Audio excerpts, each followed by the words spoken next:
dalam kehidupan sehari-hari apa yang saya lakukan sebagai seorang Katolik.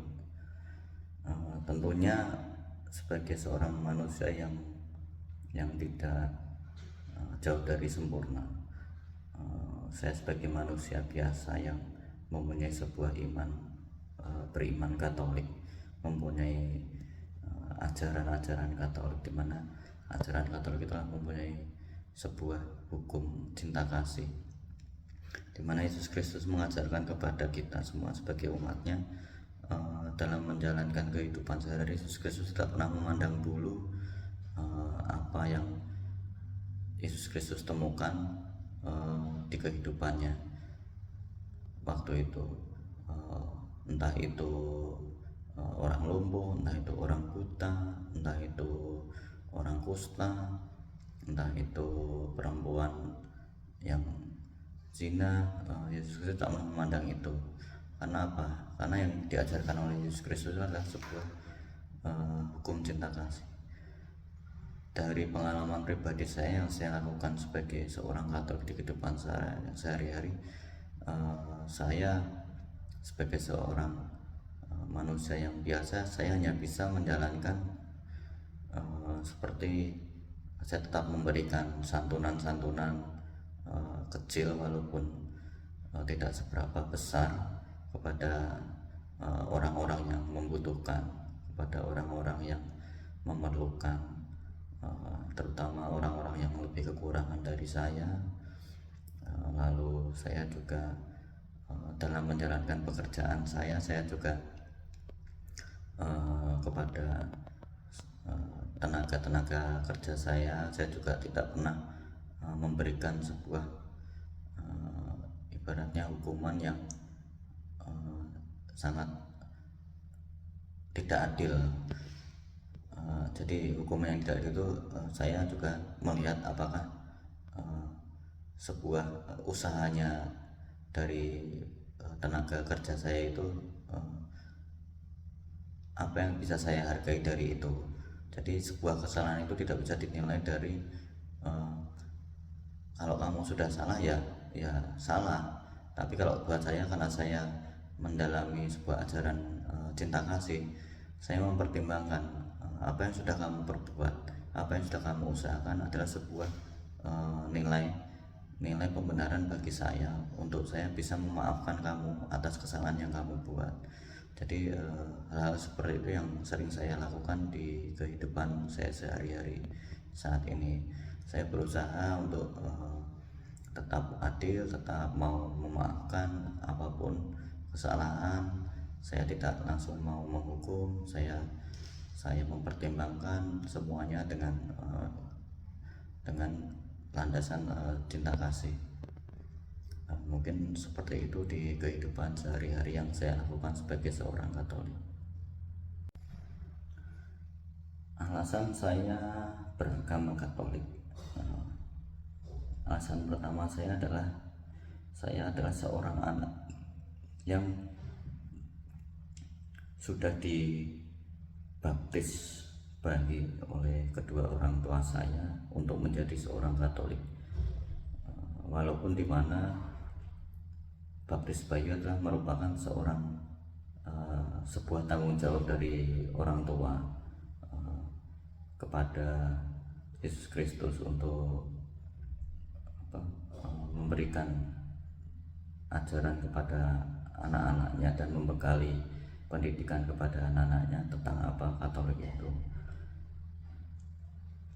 Lalu kedua, saya juga pasti sudah dibesarkan di sebuah keluarga Katolik, di mana waktu itu saya juga bersekolah di SD swasta Katolik, dan mulai SD itu saya mendapatkan sakramen kedua saya, itu sakramen komuni pertama, di mana dalam sakramen komuni itu saya mulai menyadari apa itu Katolik, mulai mengerti apa itu Katolik. Ternyata dalam sakramen komuni itu saya mengetahui apa yang telah diperbuat oleh Yesus Kristus, khususnya kepada kita umatnya, manusia di dunia ini, di mana Yesus Kristus rela dan mau untuk mempersembahkan tubuh dan darahnya, untuk rela disalibkan untuk menebus dosa-dosa kita manusia sebagai umatnya. Di situ sangat jelas bahwa Yesus Kristus itu mengajarkan sebuah hukum cinta kasih, di mana hukum tersebut sungguh bermakna dalam. Yesus Kristus tidak membalas hukuman salib itu dengan hukuman yang lain, tapi Yesus Kristus membalas dengan malah dengan disalib, bahwa Yesus Kristus itu menandakan sebuah aku akan mengampuni dosa-dosamu wahai manusia yang berbuat apa yang kamu berbuat terhadapku. Nah, di situ saya mulai mengerti apa itu ajaran Katolik. Ternyata ajaran Katolik itu sungguhlah sangatlah indah bagi saya sendiri, di mana cinta kasih itu benar-benar nyata di kehidupan Katolik. Dan sewaktu SD saya pun juga akhirnya mau mengikuti sebuah pelayanan gereja, seperti saya mengikuti misdinar, mengikuti KUR, dan mengikuti berbagai macam kegiatan di gereja, terutama untuk komunitas anak muda. Lalu tapi setelah SD saya masuk ke sebuah sekolah negeri, SMP negeri dan SMK negeri. Di saat saya waktu SMP, saya mulai sedikit menjauh artinya saya sudah mulai meninggalkan kebiasaan saya di sebuah pelayanan gereja seperti misinar dan komunitas anak muda, karena di situ saya bertemu dengan kawan-kawan yang atau teman-teman yang tidak seiman dengan saya atau beragama muslim mayoritasnya. Jadi saya lebih banyak berkumpul dan bermain dengan mereka, sehingga saya melupakan apa yang diajarkan waktu saya masih SD. Dan pada puncaknya waktu STM, saya sempat untuk berpikir ingin pindah agama, karena terbawa dengan kebiasaan ataupun suasana atau kondisi di mana saya jarang untuk bertemu dengan teman-teman yang seiman dan lebih banyak dengan teman-teman yang muslim, dan sehingga membuat saya itu untuk sedikit pengen tahu dan mempelajari apa sih agama muslim itu, bagaimana sih agama muslim itu. Dan di situ saya mulai mempelajari sedikit demi sedikit, walaupun belum sampai membaca kitab sucinya dan sebagainya. Setelah itu saya lulus dari STM, saya masuk ke sebuah universitas. Di sebuah universitas saya masih kebingungan juga untuk menjalani kehidupannya sebagai seorang Katolik ini akan seperti apa, karena saya belum menemukan sebuah teman ataupun kehidupan yang bisa untuk memberikan saya sebuah kekuatan atau kepercayaan saya untuk menjalani kehidupan Katolik. Tapi entah kuasa dari Tuhan ataupun mujizat dari Tuhan, saya dipertemukan di sebuah komunitas PRMK Katolik atau pelayanan rohani mahasiswa Katolik di kampus. Di situ saya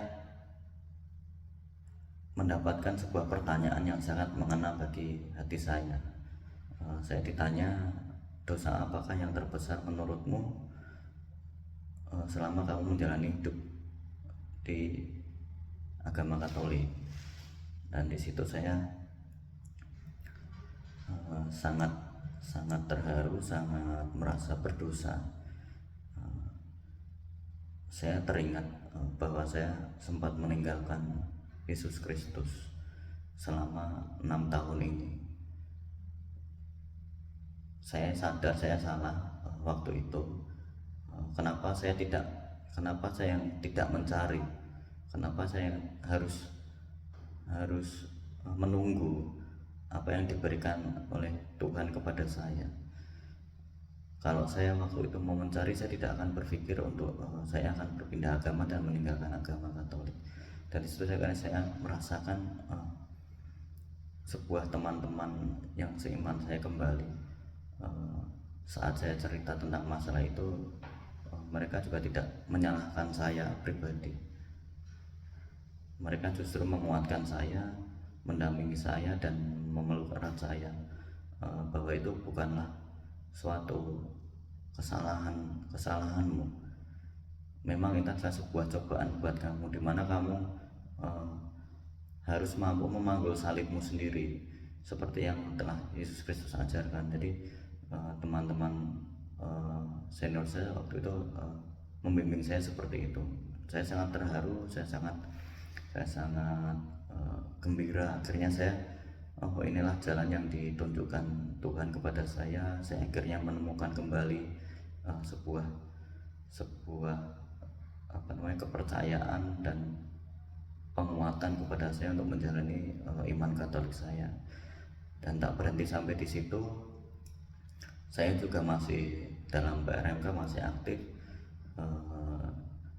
Saya juga sempat menjadi ketua retret, terus lalu ketua PRMK, dan saya juga masuk di sebuah pelayanan rohani mahasiswa di PRMK RI waktu itu. Dan saya sangat bahagia sekali karena dalam kehidupan sehari-hari saya itu saya sangat merasa dicintai dan dikasihi serta didampingi oleh Yesus Kristus melalui teman-teman yang sungguh baik kepada saya waktu itu, sehingga saya dapat menjalani kehidupan iman Katolik saya sampai dengan saat ini, dan berkeluarga dengan seorang istri Katolik dan melahirkan anak-anak yang akan saya bimbing juga menjadi seorang Katolik.